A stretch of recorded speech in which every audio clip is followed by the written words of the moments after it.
Hoy, Angel Locsin na gaga. Umiepal ka pa? Ano yan? May sariling interes? May sariling galit ka kay Robin Padilla? Bakit pumuputok yung bituka mo?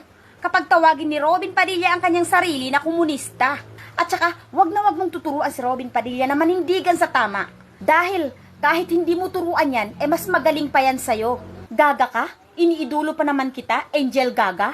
Ginagamit mo ang sarili mong galit, ang sarili mong interes, para lang mapalabas sa social media ang galit mo kay Robin Padilla. Mas gaga ka pa pala kaysa sa inaakala namin eh. Bakit hindi mo i-call out si Bangag sa flood control? Bakit si Robin Padilla ang pinag-iinitan mo? Kung tutusin, mas magaling pa nga mag-English sa'yo si Robin eh. Hindi mo ba alam ang ibig sabihin ng komunista?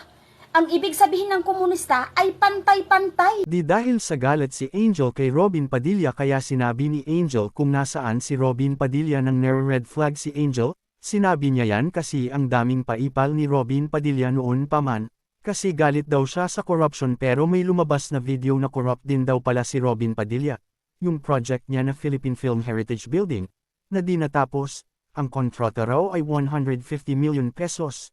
At inako raw ni Robin Padilla sa pamamagitan ng budget insertion na inallocate niya para sa building na ito, pero di natapos, at dahil si Robin pinatakas ang wanted o fugitive, at yung mga iimbestigahan ng Senado na 18 Marines kuno pinatakas niya rin ang sinundo ng NBI Director, tapos ipinamimigay nila yung West Philippine Sea sa China, at imbes Pilipinas ang kampihan, China ang kinakampihan niya lagi, kahit patungkol sa mina ng langis, at imbes maging neutral siya sa impeachment, ang nangyayari nagiging tagapagtanggol sila ng nai-impeach na si VP Sara, tapos mga sinungaling sila, sinisisi nila ang gobyerno o ang investigation ni Lacson sa flood control projects corruption, bakit daw di tinuloy?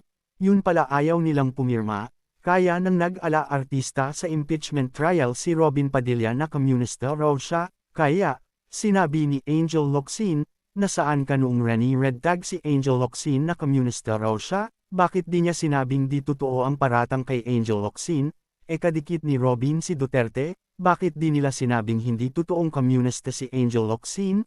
Sa halip yung mga nagre-red tag kay Angel, kausap-usap pa raw ni Robin Padilla. Kaya ano ang sinasabi mong wag turuan ni Angel si Robin Padilla na manindigan sa tama dahil magaling pa si Robin Padilla kay Angel, na kahit ang anak niyang si Kylie walang believe sa kanya, nahihiya ata. Pag tumakbo raw sa mataas na posisyon si Robin, aalis raw siya sa Pilipinas. Hoy, katangahan naman ang sinasabi mo, call out ka mo ni Angel si PBBM sa flood control, ang dami nang ang pinakulong ng administration ni PBBM na mga sangkot sa flood control, ang mga stupido at stupida, isinasangkot si PBBM sa flood control, pero yung mga naipakulong ng administration ni PBBM wala ni kahit isang dinadawit si PBBM. 2 ulit nilang nahawakan ang Senado at Blue Ribbon Committee, pero ni kahit isang ebidensya walang naipakitang laban kay PBBM o sa mga kapanig ni PBBM, tapos gusto nilang ikulong agad kahit walang mga ebidensya kaya't di maimbestagahan, pero yung mga nasa kampo mga Duterte kahit maraming ebidensya at mga testigo ay ayaw nilang paimbestigahan, lintik, kaso may mga ebidensya kaya nai-issuean ng warrant of arrest, kaya ang mga loko-lokong inkem puro pag-rally. Nakakahiya ang mga taong ito, ginagamit pa ang ngalan ng Diyos at ni Jesus at ang salita ng Diyos, Jesus para mock-up ang loko. Nakakaawa itong Muslimang ito, nalilihis na sa aral ni Allah, Jesus, puro poot sa taong nasa katotohanan, kinakampihan niya ang mga totoong masasama na tao, galit sila sa mga totoong Islamic Muslim sa puso't isipan na kumakampi sa administration. Mas magaling raw si Robin Padilla mag-English kisa kay Angel, noong sa programa ng Channel 2. May nag-English na foreigner? Si Robin lang naman ang di makaintindi. Pag-alitan ba naman yung contestant? Dapat daw mag-aral muna ng Tagalog bago sumali sa paligsahan, lintik, pinangungunahan pa yung staff ng Channel 2. Hoy, ang salitang communist at politika, at syndicate, may blog ako niyan, tandaan mo.